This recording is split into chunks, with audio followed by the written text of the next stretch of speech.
Hello friends, നമുക്കിന്നൊരു chicken roast തയ്യാറാക്കിയാലോ. എൻ്റെ യൂട്യൂബ് ചാനലിലേക്ക് എല്ലാവർക്കും സ്വാഗതം.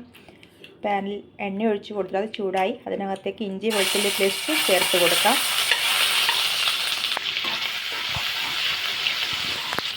ഇതിൻ്റെ പച്ചമണമൊന്ന് മാറുമ്പോൾ നമുക്ക് പച്ചമുളകും കറിവേപ്പിലയും കൂടി ചേർത്ത് കൊടുക്കാം. ഇതിൻ്റെ പച്ച മണമൊക്കെ ഒന്ന് മാറിയിട്ടുണ്ട്. നമുക്കിതിലേക്ക് കറിവേപ്പിലയും പച്ചമുളകും ചേർത്ത് കൊടുക്കാം.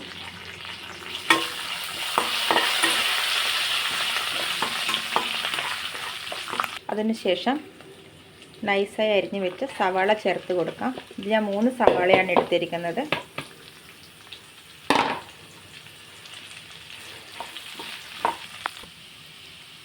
ഇതിനകത്തേക്ക് കുറച്ച് ഉപ്പ് ചേർത്ത് കൊടുക്കാം. ഇതൊരു ബ്രൗൺ കളർ ആവുന്നത് വരെ വഴറ്റണം. സവാളയുടെ കളർ ഒരു ബ്രൗൺ നിറമാകുന്നത് വരെ. സവാളയുടെ കളറൊക്കെ കുറച്ച് മാറി വന്നിട്ടുണ്ട്. നമുക്കിതിനകത്ത് മസാലകൾ ചേർത്ത് കൊടുക്കാം.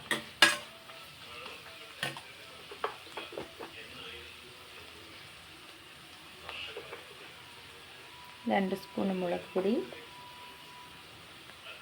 1 സ്പൂൺ മഞ്ഞൾപ്പൊടി,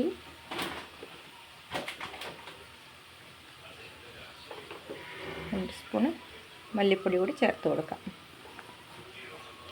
എന്നിട്ട് ഇത് നന്നായി മിക്സ് ചെയ്യുക.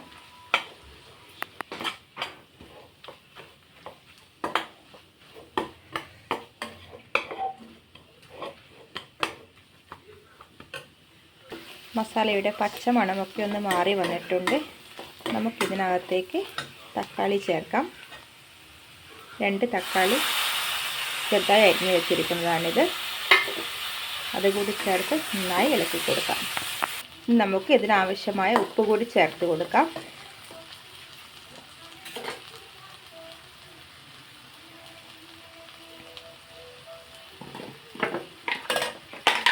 നന്നായി മിക്സ് ചെയ്യുക.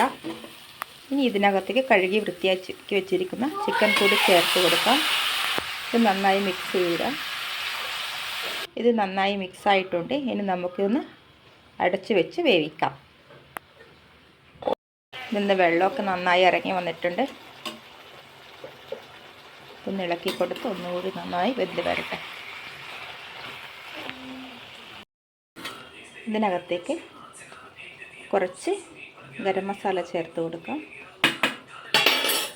പിന്നെ കുറച്ച് പെപ്പർ പൗഡർ കൂടി. എന്നിട്ട് നന്നായി മിക്സ് ചെയ്യുക.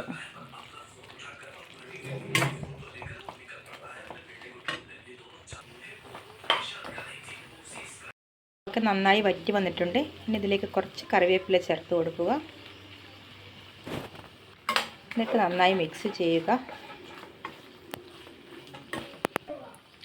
നമ്മുടെ ചിക്കൻ റോസ്റ്റ് റെഡിയായി കഴിഞ്ഞു. നമുക്കിനി ഇതൊരു സെർവിങ് ബൗളിലേക്ക് മാറ്റാം. ഇത് കണ്ടാൽ തന്നെ അറിയാലോ എത്രമാത്രം ടേസ്റ്റിയാണെന്ന്. ഇത് ഇഷ്ടപ്പെടുകയാണെങ്കിൽ ലൈക്ക് ചെയ്യുക, ഷെയർ ചെയ്യുക, സബ്സ്ക്രൈബ് ചെയ്യുക.